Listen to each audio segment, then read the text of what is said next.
Dice en el versículo 3: entonces vino la palabra del Señor por medio del profeta Ageo, diciendo: ¿es acaso tiempo para que vosotros habitéis en vuestras casas artesonadas mientras esta casa está desolada?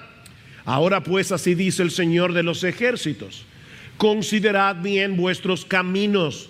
Sembráis mucho, pero recogéis poco. Coméis, pero no hay suficiente para que os saciéis. Bebéis, pero no hay suficiente para que os embriaguéis. Os vestís, pero nadie se calienta. Y el que recibe salario en bolsa rota. Así dice el Señor de los ejércitos: considerad bien vuestros caminos. Subid al monte, traed madera y reedificad el templo, para que me agrade de él y yo sea glorificado, dice el Señor.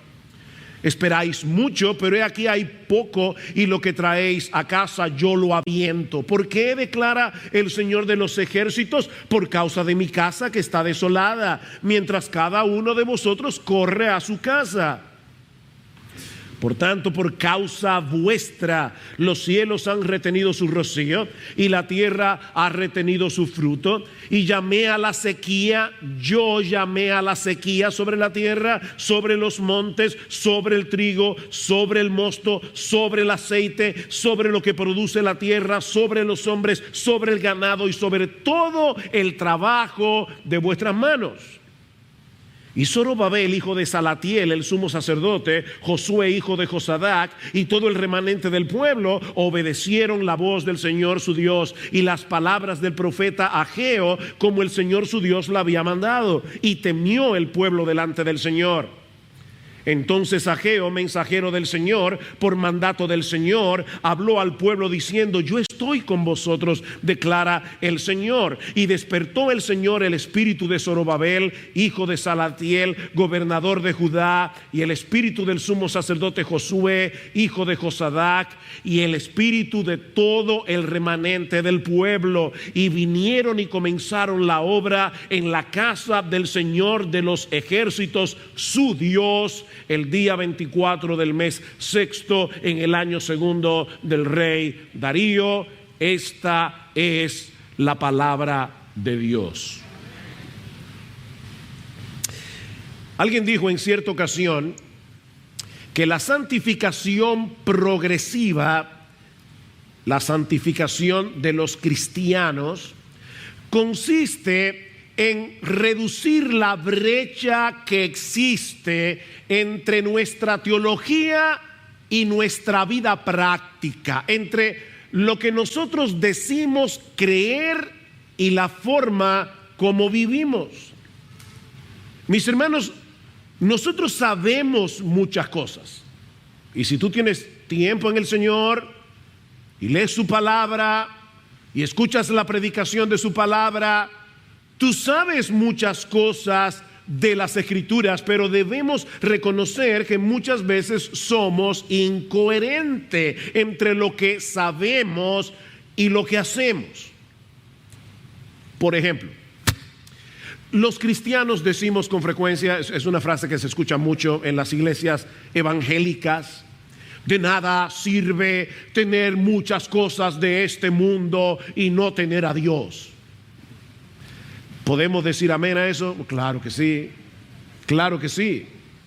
Preferiríamos no tener absolutamente nada siempre que lo tengamos a Él. Wow, eso suena tan espiritual, se oye tan bien en la iglesia el domingo. Pero, mis hermanos y hermanas, ¿acaso no es verdad que muchas de nuestras preocupaciones tienen que ver con el hecho de no tener cosas de esta tierra? No estoy hablando de Dios, no estoy hablando de bendiciones espirituales. Cosas que queremos tener y no tenemos. Tenemos a Dios y somos cristianos, pero en el fondo de nuestros corazones pensamos que Él no es suficiente. Vivimos en una cultura marcadamente materialista que nos impacta, nos influencia en lo más profundo de nuestro ser. Y si no nos mantenemos en guardia, fácilmente seremos atrapados por la idolatría. Y la idolatría no es otra cosa que hacer o buscar nuestro deseo de satisfacción, buscar nuestro deseo de plenitud, buscar nuestra seguridad en las cosas creadas en vez de buscarlas en el Creador.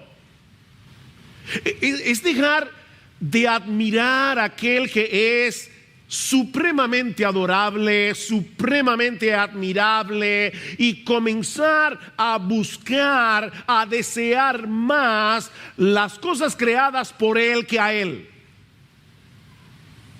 ¿Nunca has cometido ese pecado? Yo sí.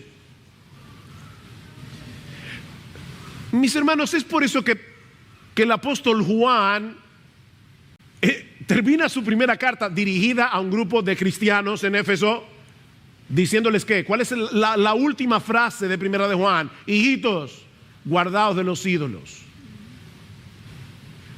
Hijitos, guardaos de los ídolos.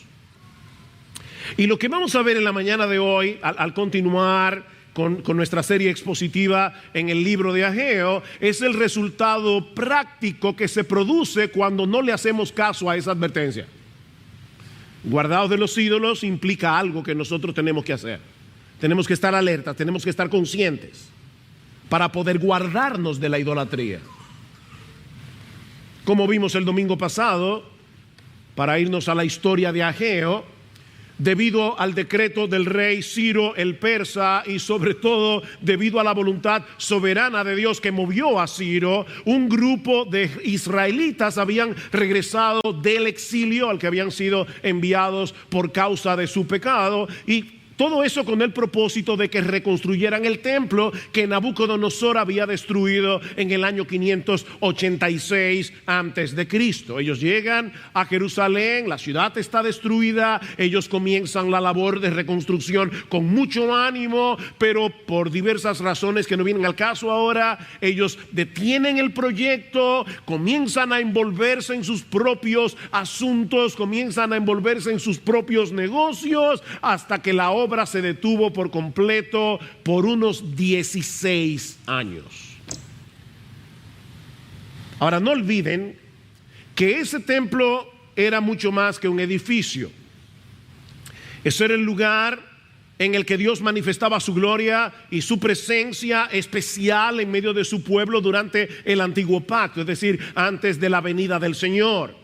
De manera que estos hombres y mujeres estaban poniendo sus intereses personales por encima de Dios mismo, porque en el fondo de sus corazones estaban buscando satisfacción en otras cosas. Ese era el problema. Habían perdido el rumbo, se habían extraviado, ellos no estaban pensando bien. Es a eso que se refiere el Señor cuando dice: si tu ojo es maligno, todo tu cuerpo estará lleno de luz. La palabra allí es: si tu ojo es visco, esa es la palabra. Si tu ojo está viendo doble, tú no estás viendo bien, tú no estás viendo bien la realidad, tú no estás pensando bien. Y porque no estás pensando bien, toda tu vida está llena de oscuridad, tú estás andando a tientas y en tinieblas.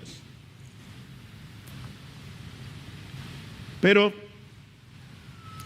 el Dios de toda gracia, el Dios de toda bondad, no se había olvidado de su pueblo. Él no había olvidado la promesa de pacto que Él había hecho, de que Él sería su Dios y de que ellos serían su pueblo. Y es por eso que ahora en el año 520 antes de Cristo les envía su palabra por medio del profeta Ageo para hacerlos despertar, como veremos en el pasaje que vamos a considerar en la mañana de hoy, que podemos dividir en dos partes. La primera es un llamado de parte de Dios en los versículos 3 al 11. La segunda es la respuesta del pueblo al llamado de Dios en los versículos 12 al 15. Un llamado, una respuesta. Y quiere el Señor, mis hermanos, obrar en nuestros corazones en el día de hoy para que todos los miembros de Iglesia Bíblica del Señor Jesucristo, toda persona que se encuentre en este lugar y que profese ser un verdadero cristiano, responda a la palabra predicada como estos israelitas respondieron al mensaje de Ageo hace cientos de años atrás. Mis hermanos, nuestro Dios quiere de nosotros hoy, ahora, aquí, lo mismo que quería de ellos en el año 520 antes de Cristo. Veamos entonces, en primer lugar, el llamado de Dios. Y es un llamado a reconsiderar. Reconsiderar. Noten el versículo 5 otra vez. Ahora pues, así dice el Señor de los ejércitos, considerad bien vuestros caminos. Versículo 7, así dice el Señor de los ejércitos, considerad bien vuestros caminos. Que Dios lo diga una vez es suficiente, que lo diga dos veces. Ya hay que poner atención. Y luego lo va a repetir dos veces más en el capítulo 2. Consideren, consideren. Y esta palabra puede traducirse literalmente: pon tu corazón sobre tus caminos. Pon tu corazón. El corazón es el asiento de nuestra personalidad. Pon toda tus facultades, tu voluntad, tu intelecto, tus emociones, para examinar cuidadosamente cómo estás viviendo, para examinar seriamente cuál es la motivación que hay en tu corazón y que está moviendo tu vida en este momento. Considera, reflexiona, piensa. Y llama la atención que en las dos ocasiones en que Dios hace este llamado, Él se identifica como el Señor de los ejércitos. ¿Se dieron cuenta? El Señor de los ejércitos. Este es un nombre que tiene la connotación de suprema autoridad. Mis hermanos, este nombre aparece 16 veces en el libro de Ageo, que solo tiene 38 versículos. 16 veces habla el Señor de los ejércitos. Es el Rey de los reyes, es el Señor de los señores el que está hablando aquí, por lo que debemos poner toda nuestra atención a sus palabras. Hay una insistencia en todo este capítulo, no sé si se dieron cuenta, en el hecho de que es Dios mismo el que los está llamando a recapacitar. Versículo 1, vino la palabra del Señor por medio del profeta Ageo. Versículo 2, así dice el Señor de los ejércitos. Versículo 3, entonces vino la palabra del Señor. Versículo 5, dice el Señor de los ejércitos. Versículo 7, así dice el Señor de los ejércitos. Versículo 8, dice el Señor. Versículo 9, declara el Señor de los ejércitos. Versículo 12, dice que ellos obedecieron la voz del Señor, su Dios, y las palabras del profeta Ageo, como el Señor, su Dios, le había mandado. Versículo 13 dice entonces Ageo, mensajero del Señor, por mandato del Señor, habló al pueblo. ¿Lo quieren más claro? Miren, aunque hay una enorme diferencia entre un profeta y un predicador, nosotros no somos inspirados por Dios. La palabra de Dios siempre viene a nosotros por medio de hombres, o hombres comunes y corrientes, que Él llama, que Él capacita para que nos prediquen en su nombre. Mis hermanos, cada vez que nosotros venimos a la iglesia y la palabra de Dios es explicada y aplicada fielmente, es Dios el que está hablando. El que a vosotros oye, les dice Jesús a sus discípulos, a mí me oye. Lucas 10:16, perdón. El que a vosotros oye, a mí me oye. Dios en los días de Ageo está mirando a su pueblo extraviado y los llama desde el cielo a que se detengan a pensar. ¿Saben por qué, mis hermanos? Porque Dios no quiere de nosotros un activismo irreflexivo. No es tan sencillo como, bueno, mira, ya deja de hacer esto y comienza a hacer esto otro. No. No, antes de mover un pie, antes de mover un dedo, detente a pensar. Reflexiona. Estos hombres y mujeres debían examinar sus corazones, porque si no lo hacían no iban a llegar a la raíz del problema. Lo mismo que debemos hacer nosotros en el día de hoy. Debemos detenernos a pensar.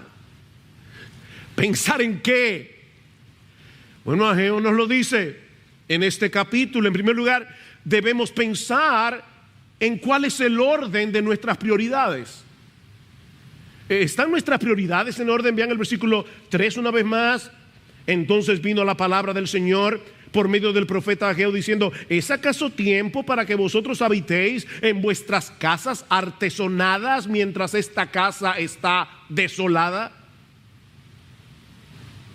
Otra versión lo traduce de esta manera: ¿por qué viven ustedes en casas lujosas mientras mi casa permanece en ruinas?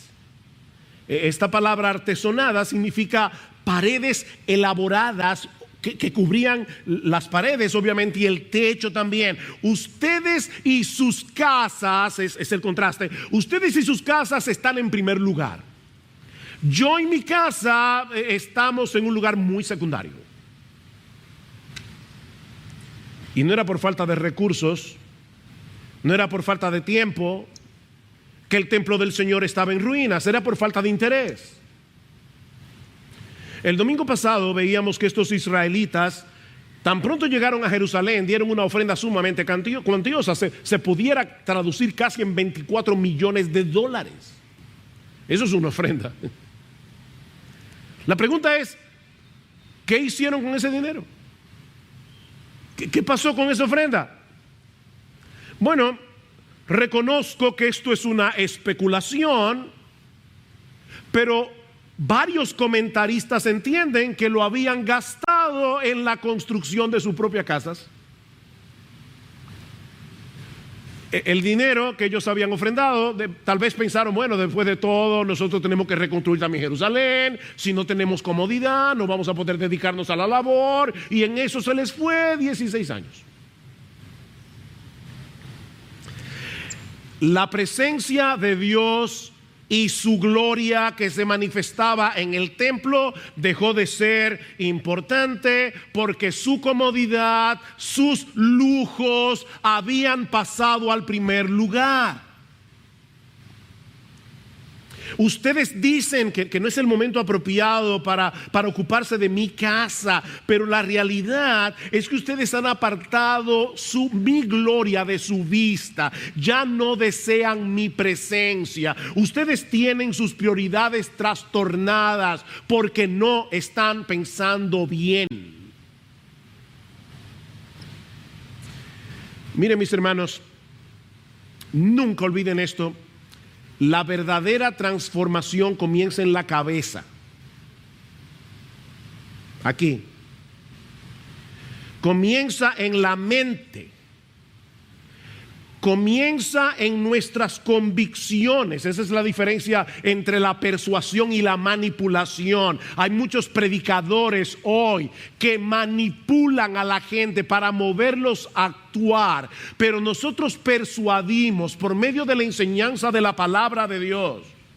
De hecho, en un momento vamos a ver que este mensaje de Ageo está enraizado en las palabras que Dios le había revelado al pueblo cientos de años antes, en los días de Moisés. Así que lo que Ageo está haciendo aquí es llamar al pueblo, o Dios por medio de Ageo, para que piensen bíblicamente. El mismo Ageo estaba siendo bíblico. Él está basándose en una revelación anterior, y es lo que estamos haciendo nosotros en el día de hoy.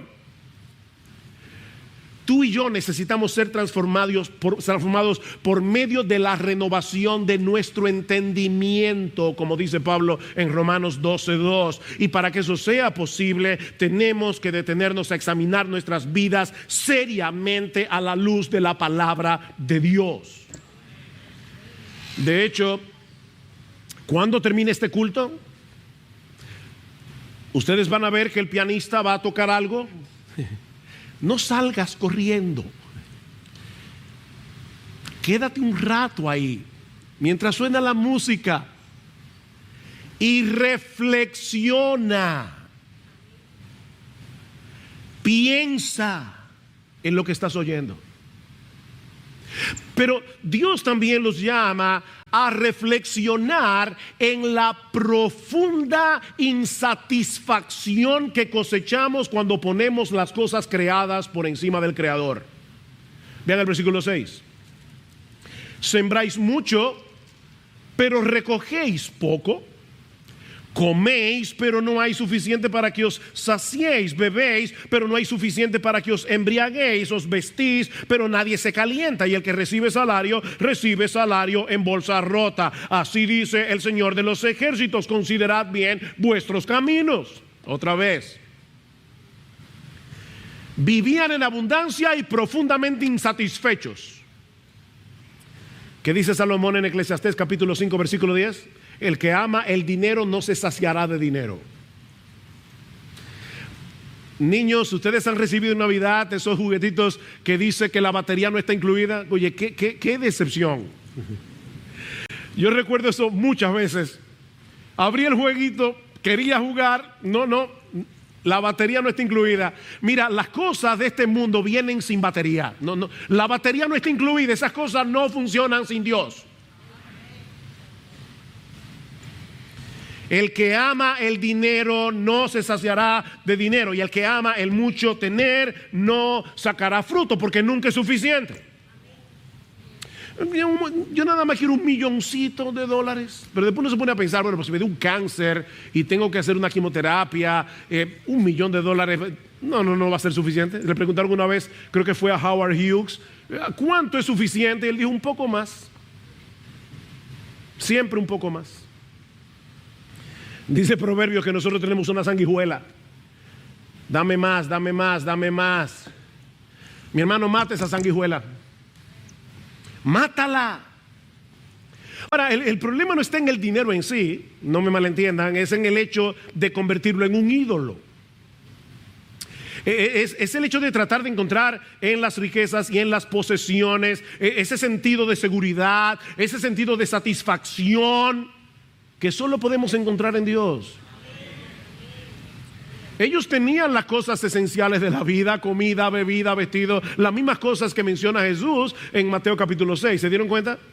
No os afanéis por vuestra vida, qué habéis de comer, qué habéis de beber, qué habéis de vestir, las cosas esenciales. Pero no solamente tenían las cosas esenciales, ellos vivían en casas cómodas, ellos vivían en casas lujosas. Pero ninguno de esos bienes podía llenar el vacío de sus corazones.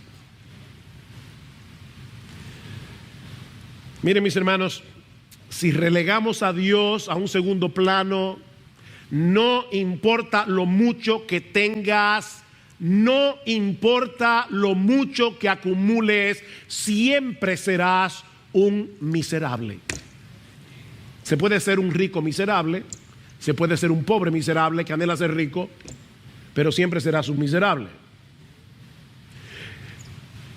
Estos israelitas habían olvidado que la tierra prometida era bendita no porque manaba leche y miel, sino porque Dios había prometido estar ahí. No era la leche y la miel, era Dios que hacía que la tierra fuera bendita. Pretender disfrutar de la bendición de la tierra olvidándose del proveedor era una locura total, porque el mayor regalo, la mayor bendición que Dios nos ha dado es Él. Él es nuestra mayor bendición. Es por eso que Dios también los llama a poner primero lo primero. Otra vez, Jesús en Mateo 6. Buscad primeramente el reino de Dios y su justicia. Bueno, eso es lo que Ageo está diciendo aquí. Busquen primero lo primero, para que puedan volver a disfrutar de la bendita bendición de su presencia en medio de ellos. Versículo 8: subid al monte, traed madera y reedificad el templo, para que me agrade de él y yo sea glorificado, dice el Señor. No debemos actuar sin reflexionar, pero tampoco debemos dedicarnos a una vida contemplativa. No hago nada porque estoy pensando. Alguien ha dicho, la acción sin reflexión es imprudente, pero la reflexión sin acción es estéril. Examina tu vida, pero no te quedes ahí, ahora debes actuar. Es lo que le está diciendo Dios al pueblo. Suban al monte, busquen madera, reconstruyan mi casa. Y otra vez, miren cuál es la motivación: para que me agrade de él, es decir, del templo. Yo me voy a agradar de esa casa por lo que esa casa representa, y yo sea glorificado, dice el Señor. ¿Se están dando cuenta de lo que está pasando aquí? Dios les está diciendo, busquen primero mi gloria, busquen primero mi reino, lo demás es añadidura. Pero si ustedes ponen mis intereses por encima de vuestros intereses, al final entonces entenderéis y experimentaréis verdadera satisfacción. Es el orden que está trastornado. Ahora, hay algo interesante aquí que yo no quiero que ustedes dejen de notar, es importante. Cuando lleguemos al capítulo 2, la semana que viene, si el Señor lo permite, vamos a ver que en comparación con el templo de Salomón, este templo que ellos iban a reedificar no era nada extraordinario. Sin embargo, ¿qué está diciendo Dios aquí? Yo voy a ser glorificado en ese templo, porque eso no depende de cuán espectacular quede el edificio. Eso depende de que yo esté ahí. Es mi presencia lo que lo hace espectacular. Ustedes recuerdan cuando Jacob estaba huyendo de Saúl y de repente dice en Génesis capítulo 28 versículo 11 que él llegó a un cierto lugar, ni siquiera nos dice cuál es el nombre. Dice que Jacob llegó a un cierto lugar, se durmió allí, el sol se había puesto, y tomó una de las piedras y se la puso debajo de la cabeza y se acostó y se durmió. Increíble, Jacob está en medio de la nada con una piedra funcionándole de almohada. Pero en ese lugar tan ordinario, en ese lugar tan común y corriente, Dios vino a encontrarse con él y eso lo cambió todo. Dice en el versículo 16, que despertó Jacob de su sueño y dijo, ciertamente el Señor está en este lugar y yo no lo sabía, y tuvo miedo y dijo, cuán imponente es este lugar. Esto no es más que la casa de Dios y esta es la puerta del cielo. ¡Qué visión! El día anterior era un campo, ahora es un lugar imponente. Mis hermanos, la presencia de Dios en una iglesia no depende de la magnificencia del edificio.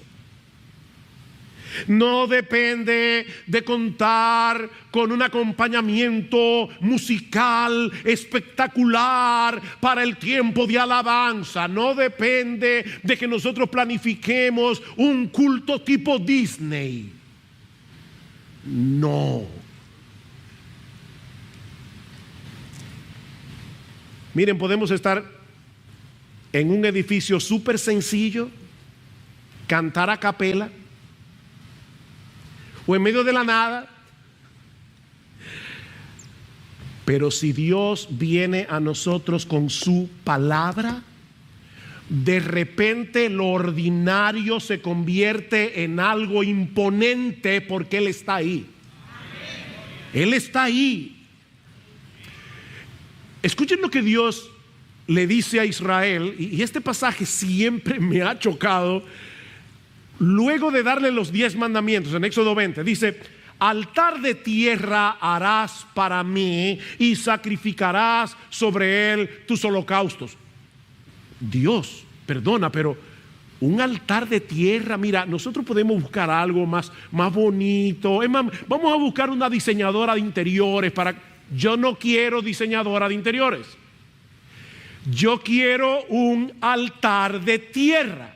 Y de hecho, más adelante dice, tampoco lo quiero de piedras labradas.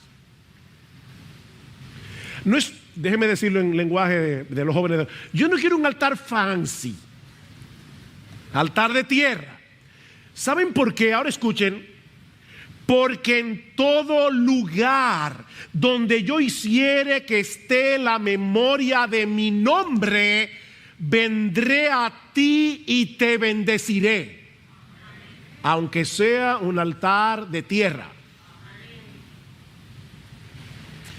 Y eso es lo que ocurre cuando su pueblo se congrega en su día. Mis hermanos, no olviden que la iglesia es la casa de Dios, dice Pablo en 1 Timoteo capítulo 3 versículo 15, lo mismo que dice Jacob, esta es la casa de Dios. Bueno, esta es la casa de Dios, esta es la puerta del cielo, porque esta es la columna y baluarte de la verdad. Mis hermanos, este edificio de varilla y de cemento, que por cierto, Dios nos ha dado uno bastante cómodo en comparación con el de muchas iglesias. Pero este edificio, y soy intencional en llamarle edificio, porque esto no es un templo. Esto no es un templo. Siempre que yo escucho a las personas decir, yo voy al templo, no, tú no vas al templo, tú eres el templo. Esto es un edificio que alberga el templo. Y cuando nosotros le llamamos templo al edificio, podemos perder de vista el verdadero templo del nuevo pacto. Y yo entiendo por qué la gente dice eso. Pero permítame esa pequeña corrección. Es un asunto de semántica, pero importante. Este edificio de varilla y de cemento se convierte en un lugar imponente cuando su pueblo se congrega para adorarle y escuchar su palabra. Porque este es el lugar que Dios ha escogido para que habite la memoria de su nombre.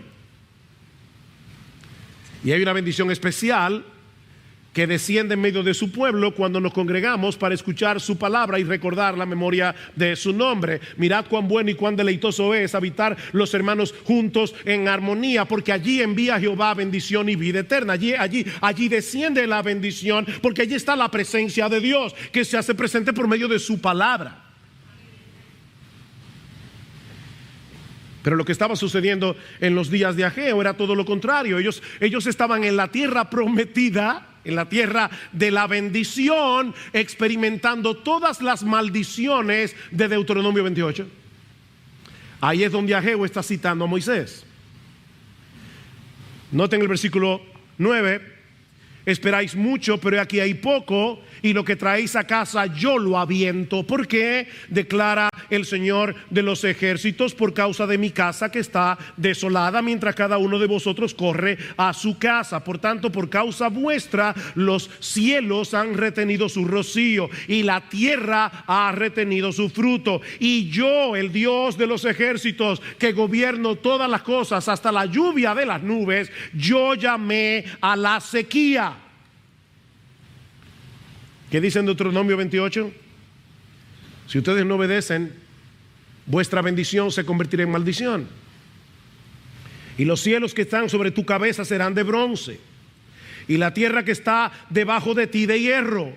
Dice, dará Jehová por lluvia a tu tierra polvo y ceniza. De los cielos descenderán sobre ti polvo y ceniza, no agua, hasta que perezcas. ¿Te suena duro? ¿Sabes que detrás de esas palabras sí es verdad que hay un juicio, pero al mismo tiempo hay un llamado de gracia de parte de Dios para que no cometamos el error de divorciar de su bendición de aquel que es la fuente de todo bien? Yo no tengo el tiempo ahora para leer el capítulo 4 del profeta Amós, Pero cuando lleguen a sus casas, busquen Amós capítulo 4 y lean desde el versículo 6 hasta el versículo 11. Y ustedes van a ver allí una lista de calamidades que Dios había traído a su pueblo por causa de sus pecados. Y cada una de esas calamidades termina con un estribillo: pero no os habéis vuelto a mí, declara el Señor. Estas calamidades eran una llamada despertadora para que se volvieran a Él, pero no os habéis vuelto a mí. Ese era el propósito. No era hacer sus vidas miserables, era destruir su miserable idolatría.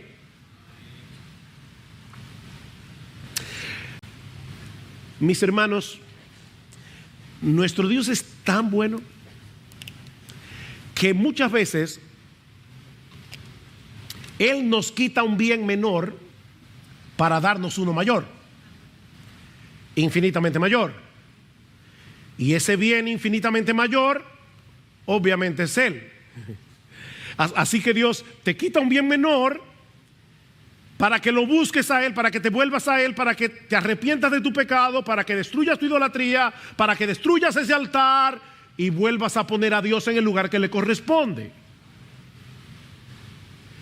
Porque Dios es bueno y Él quiere darnos su mayor bendición. Ahora, hermanos, ¿cómo nosotros podemos aplicar todo esto en términos concretos en el contexto de nuestra vida aquí y ahora?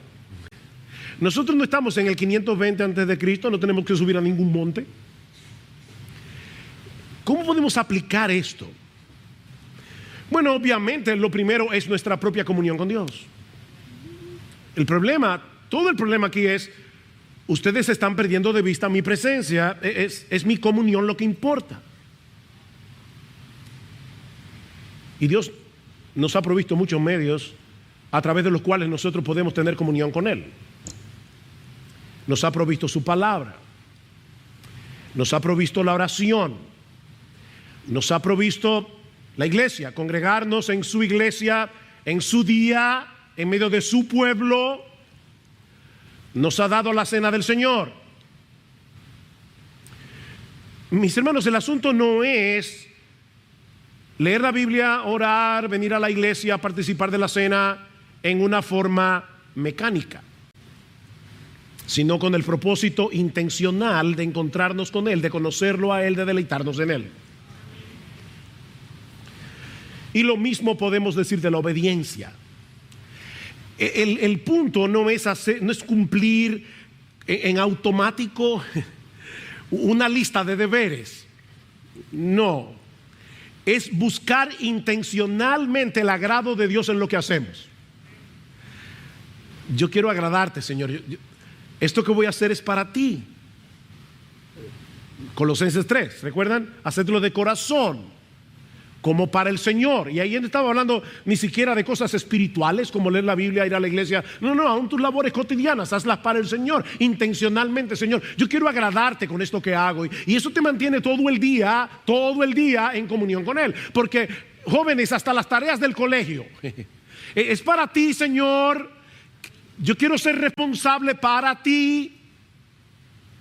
Y entonces de repente una cosa totalmente cotidiana se convierte en una plataforma en la que yo tengo comunión con Dios. Recibiste una bendición, un favor de Dios, conviértela de inmediato en un motivo de alabanza y gratitud, de inmediato. Puede ser algo tan sencillo como: en estos días, Señor, provéeme un parqueo. Y voy llegando y ahí está saliendo un carro. Oh, qué gracias, Señor. Necesitaba ese parqueo. Convierte cada cosa en un motivo de gratitud, en un motivo de alabanza. ¿Sabes por qué? Porque eso te librará de la idolatría y te recordará que toda bendición que recibimos de la mano de Dios es completamente inmerecida. Solo Cristo merece la bendición de Dios y nosotros estamos en Él.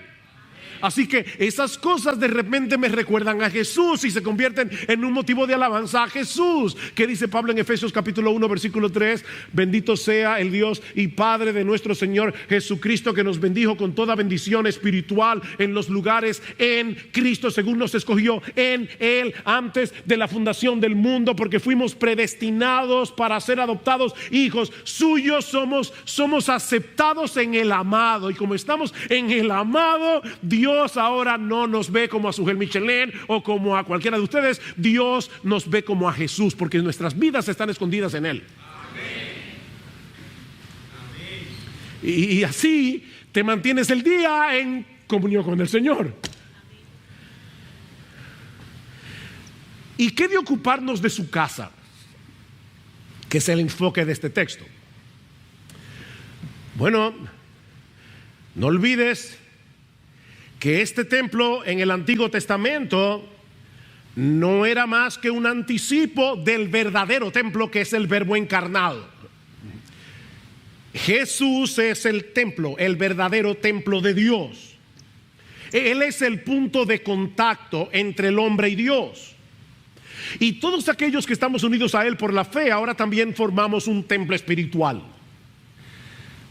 Pedro nos dice en su primera carta: acercándoos a Él, piedra viva, desechada ciertamente por los hombres, mas para Dios escogida y preciosa, Cristo, vosotros también, como piedras vivas, sed edificados como casa espiritual y sacerdocio santo, para ofrecer sacrificios espirituales aceptables a Dios por medio de Jesucristo.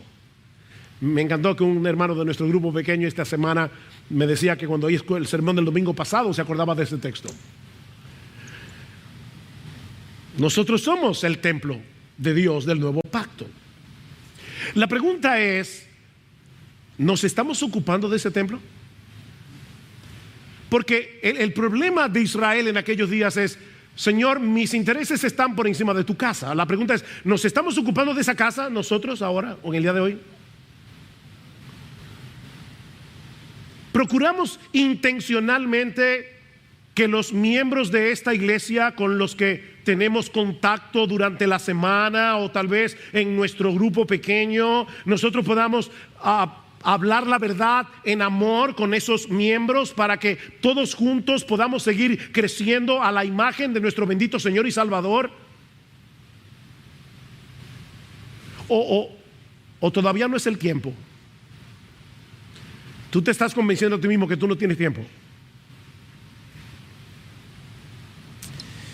¿Cuál es el proceso que se describe en Efesios 4, versículo 11? Y Él mismo, Cristo, constituyó a unos apóstoles, a otros profetas, a otros pastores y maestros. ¿Para qué? Para perfeccionar a los santos. ¿Para qué? Para que los santos, los creyentes, hagan la obra del ministerio. ¿Para qué? Para que todos juntos sigamos creciendo a la medida del varón perfecto, que es nuestro Señor Jesucristo. Para que, hablando la verdad en amor, crezcamos en todo en aquel que es la cabeza, cuando cada miembro actúa conforme a los dones que el Señor le ha dado. Ese es el proceso. ¿Cuál es la misión de esta iglesia? Formar una comunidad de discípulos que hacen discípulos, hablando la palabra en dependencia del Espíritu Santo. La misión de esta iglesia es conformar un cuerpo en el que todo el mundo está discipulando y siendo discipulado. ¿Ves? No tienes que hacer algo extraordinario, es simplemente ocuparte en un momento dado de bendecir a otro creyente para que siga conformándose a la imagen de Jesús. Tú también estás luchando con lo mismo, pero se están ayudando mutuamente.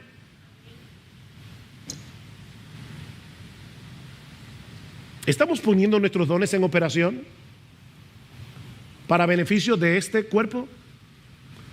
¿Qué dice Primera de Pedro capítulo 4 versículo 10? Cada uno según el don que ha recibido, ministrelo a los otros como buenos administradores de la multiforme gracia de Dios. Cada uno, no los pastores, no los diáconos, cada uno según el don que ha recibido. Mis hermanos, eso está en palabra de Dios como Ageo 1.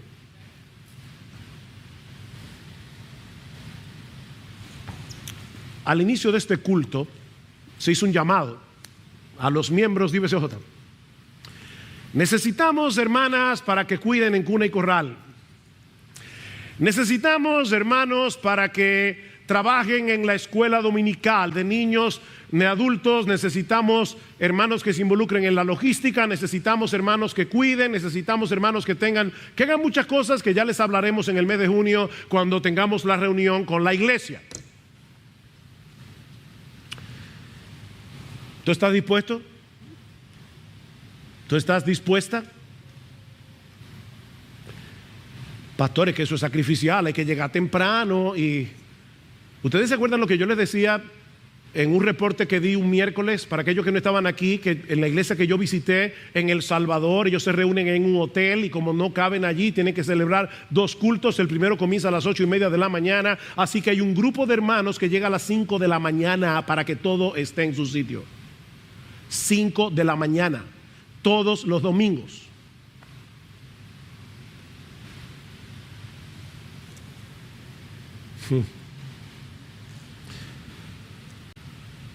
Sí es sacrificial,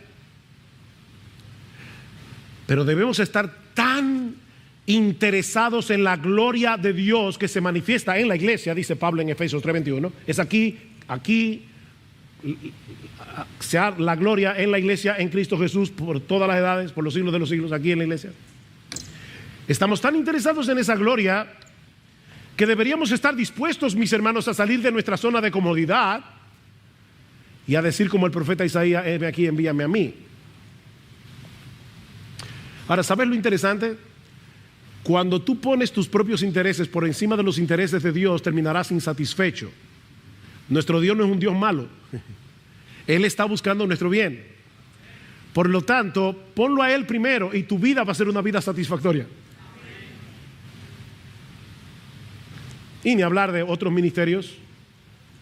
Aquí necesitamos más líderes de grupos pequeños. Aquí necesitamos hermanos que ayuden a sentar a las visitas. Aquí necesitamos más hermanos que ayuden con el parqueo. Aquí necesitamos un montón de gente.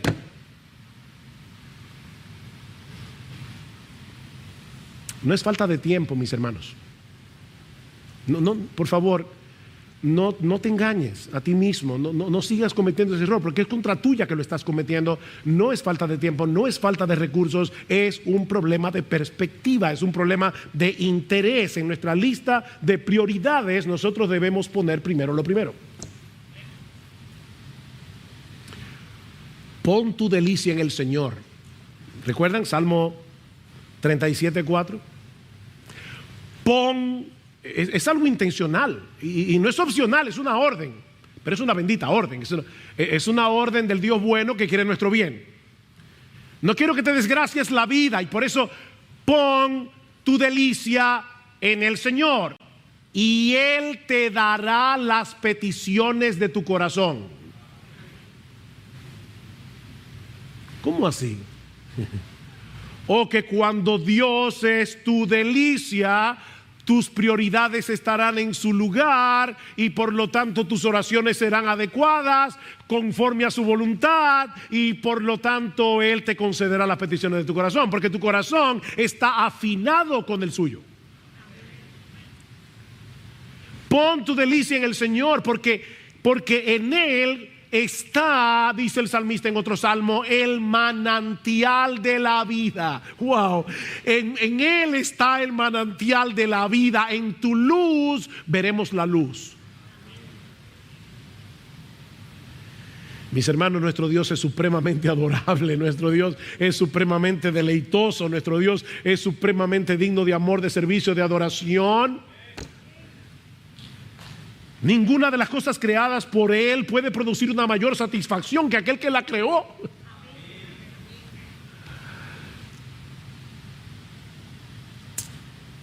Ese fue el llamado de Dios en los días de Ageo. ¿Y cómo respondió el pueblo? Bueno, eso nos lleva a nuestro segundo encabezado, la respuesta del pueblo al llamado de Dios. Versículo 12. Y Zorobabel, hijo de Salatiel, el sumo sacerdote, Josué, hijo de Josadac, no se preocupen, esto lo veremos más brevemente, y todo el remanente del pueblo obedecieron la voz del Señor su Dios y las palabras del profeta Ageo, como el Señor su Dios le había mandado, y temió el pueblo delante del Señor. Entonces Ageo, mensajero del Señor, por mandato del Señor, habló al pueblo diciendo: yo estoy con vosotros, declara el Señor. Y despertó el Señor el espíritu de Zorobabel, hijo de Salatiel, gobernador de Judá, y el espíritu del sumo sacerdote Josué, hijo de Josadac, y el espíritu de todo el remanente del pueblo. Wow, qué respuesta. Y aquí vemos una vez más esa mezcla misteriosa entre lo divino y lo humano. Dios nos envía su palabra por medio de un hombre. Dios nos llama a considerar seriamente lo que escuchamos, es decir, hay algo que nosotros tenemos que hacer, es nuestra responsabilidad. Nosotros tenemos que digerir la palabra de Dios. Mis hermanos, verdad que no es meditada, verdad que no es asimilada. Esto no funciona en automático tampoco. No es porque tú vengas a la iglesia y pongas tu cuerpo ahí. Pero yo vine a la iglesia el domingo. That's not the question, esa no es la pregunta. El punto no es que tu cuerpo esté ahí, es que todo tú estés ahí, escuchando la palabra con atención, bebiéndote la palabra, digiriendo la palabra. Eso es algo que tú y yo tenemos que hacer en nuestra responsabilidad. Pero al mismo tiempo, la razón que los mueve a ellos a hacer lo que Ageo estaba diciendo es que ellos reconocieron la voz de Dios detrás de la voz de Ageo. ¿Se dieron cuenta? Versículo 12. Obedecieron la voz del Señor su Dios y las palabras del profeta Ageo. Por fin, ¿eran las palabras de Ageo o eran las palabras de Dios?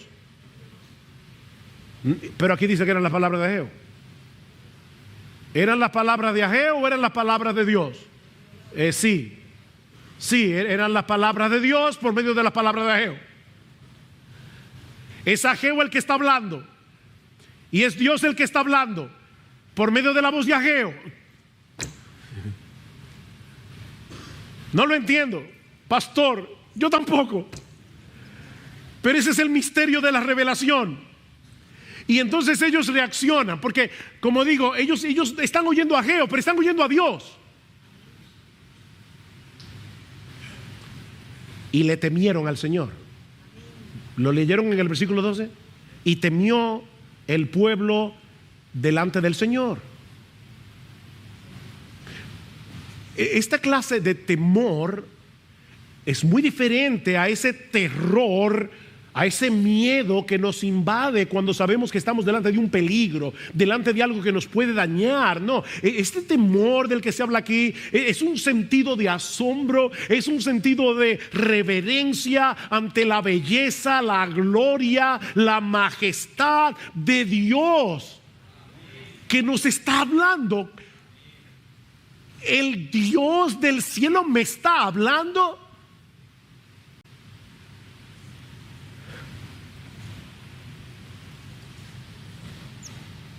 Y eso es lo que nos mueve a querer hacer lo que Él nos ordena. Versículo 13.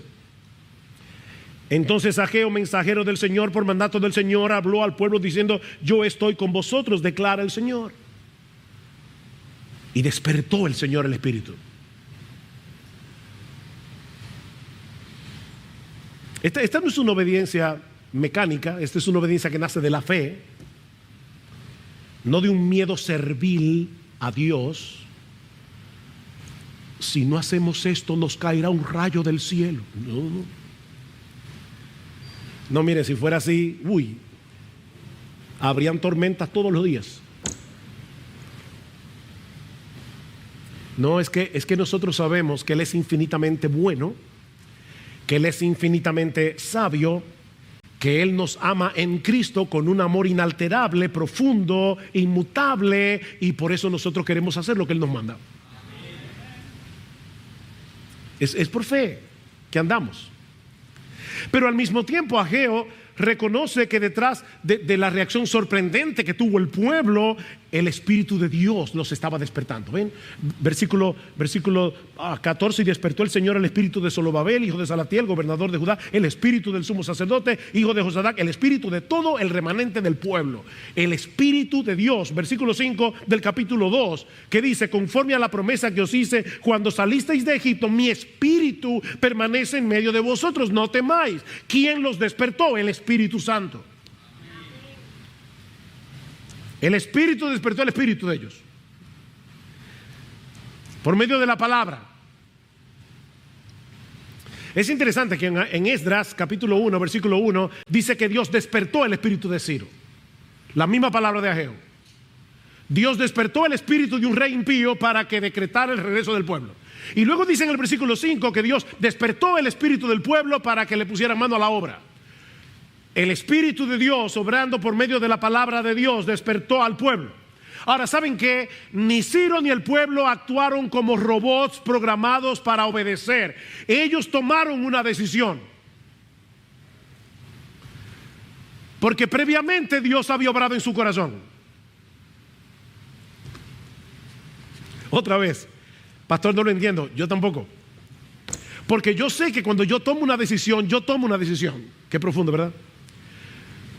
Yo decido hacer lo que decido y hago lo que hago, yo lo hago. Pero lo que yo no sé es que de una forma misteriosa el Espíritu Santo está obrando en mí para que cuando yo hago algo bueno, la gloria se la lleve Él. Es una que dice Pablo en Filipenses capítulo 2 versículo 12 al 13: ocupaos en vuestra salvación con temor y con temblor. ¿Por qué? Porque Dios es el que en vosotros produce el querer como el hacer por su buena voluntad. El misterio de la obediencia. Dios obra en nosotros por medio de su Espíritu, por medio de su palabra, para que seamos movidos a actuar, y sin embargo sigue siendo nuestra decisión. Ellos decidieron reanudar el proyecto de construcción, y dice en el versículo 14 que comenzaron la obra de la casa del Señor de los ejércitos su Dios el día 24 del mes sexto, en el segundo año del rey Darío. Alguien me preguntará: ¿y por qué tardaron tanto? Porque el mensaje vino el día primero y ellos comenzaron a reconstruir el 24. ¿Qué pasó en esos 23 días? Mis hermanos, aquí no dice que ellos tardaron 23 días en obedecer. Lo que dice el texto es que ellos tardaron 23 días en comenzar la obra, pero habían algunas cosas que ellos tenían que hacer. Había que recoger todos los escombros, toda la basura que se había acumulado en el lugar del templo por 16 años. Había que buscar los materiales, había que preparar los materiales, había que preparar los equipos de construcción. Esta obra era monumental, esto requería una gran planificación. Así que ellos no obedecieron a Ageo 23 días después. Ellos comenzaron la reconstrucción 23 días después. Pero miren, hermanos, cuando es el Dios soberano el que habla, el mismo que entregó a su Hijo para librarnos de la condenación y de la esclavitud del pecado, toda dilación en el camino de la obediencia es inapropiada.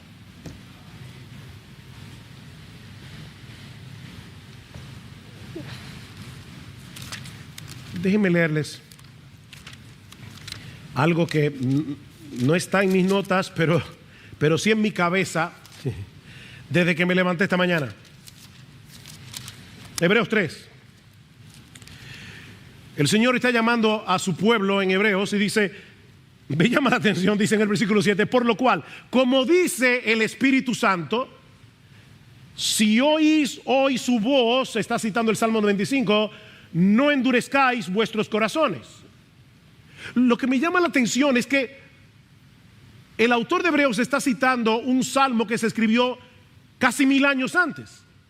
Y sin embargo él no dice como dijo el Espíritu Santo, él dice como dice el Espíritu Santo. En tiempo presente. Porque este libro sigue hablando. No importa si es Ageo, no importa si es Hebreos. Este libro habla porque este libro está vivo. Por eso decía John Stott que la Biblia es Dios predicando.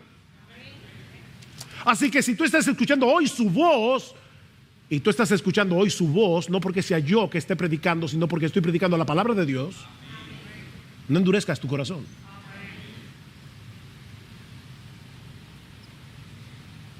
¿Qué decían ellos al principio? Este no es el momento más apropiado. Pero Dios habló por medio de Ageo y de inmediato pusieron manos a la obra. Mis hermanos, cuánto más nosotros que entendemos mejor que ellos el significado de ese templo.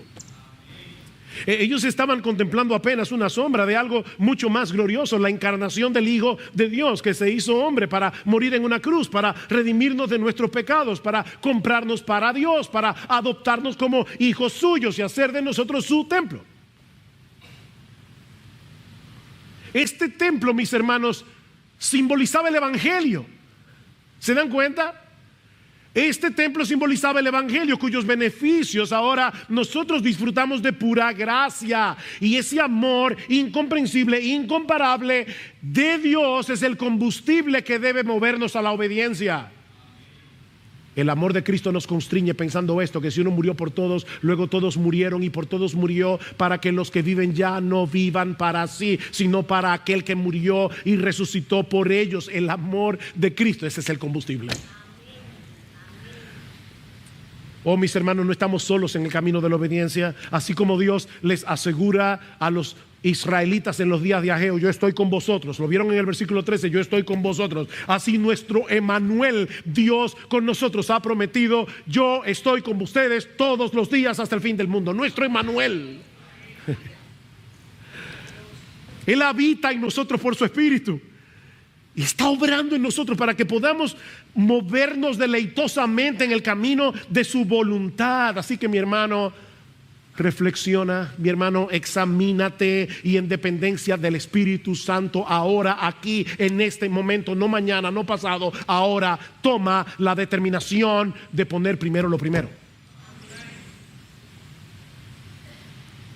Oh, que el Señor nos ayude en esta hora, de tal manera que podamos decir como el salmista: ¿a quién tengo yo en los cielos sino a ti? Y fuera de ti nada deseo. Nada deseo. En la tierra mi carne y mi corazón desfallecen, mas la roca de mi corazón y mi porción es Dios para siempre.